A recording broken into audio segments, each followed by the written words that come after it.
Hey guys, here's here. Apple announced their iPad Pro yesterday, depending on when you're watching this, it was yesterday, and it comes out in November, and this was a very rumored and highly anticipated product, really with rumors going back several years, and I might be purchasing this iPad Pro.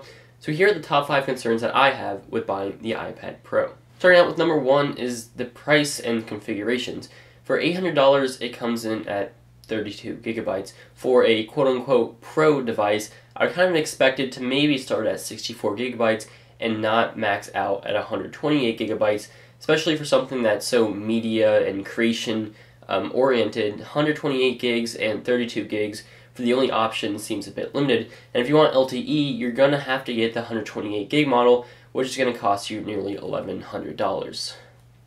Number 2, iOS 9. This is now getting a little bit ridiculous. People are always talking about how the iPad is just a blown up iPhone, and that's true, but it generally works pretty well.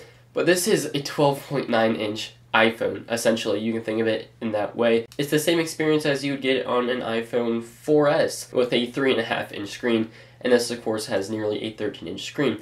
There's not really many special features for this iPad Pro other than some exclusive apps, which are cool. But other than that, you can get the exact same, the identical experience on the iPad Air 2 or iPad Mini 4 as this iPad Pro. So there's no really special multitasking features, there's no widgets on the home screen. There's nothing that really makes this stand out in terms of software compared to other devices, and just in general, I wish Apple would have done more with iOS 9, specifically for the iPad Pro. Number 3.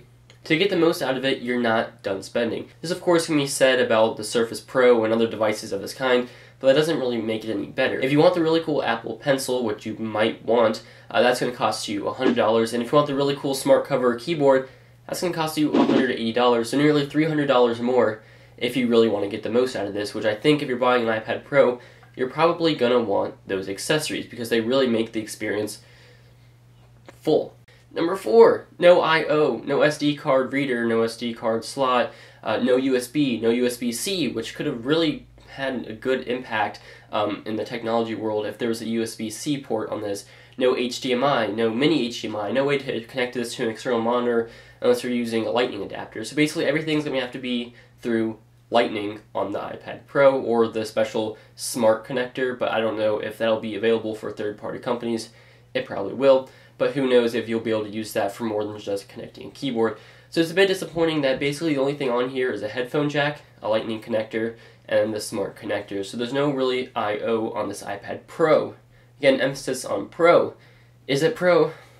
I don't know. And number 5, by the time you're done with this and you're making it as Pro as can be, you're spending $1,200 to $1,300. Depending on if you get LTE, it'd be even more.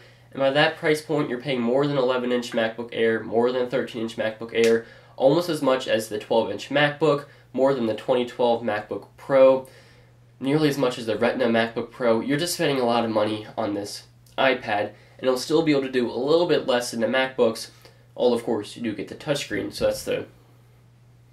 that's where it kind of evens out. So yeah, that's the iPad Pro. That's 5 problems I have with it, 5 concerns or things that might prevent me from buying it. Let me know if these apply to you. Let me know if you have any other issues or concerns, or let me know if you agree or disagree. Let me know.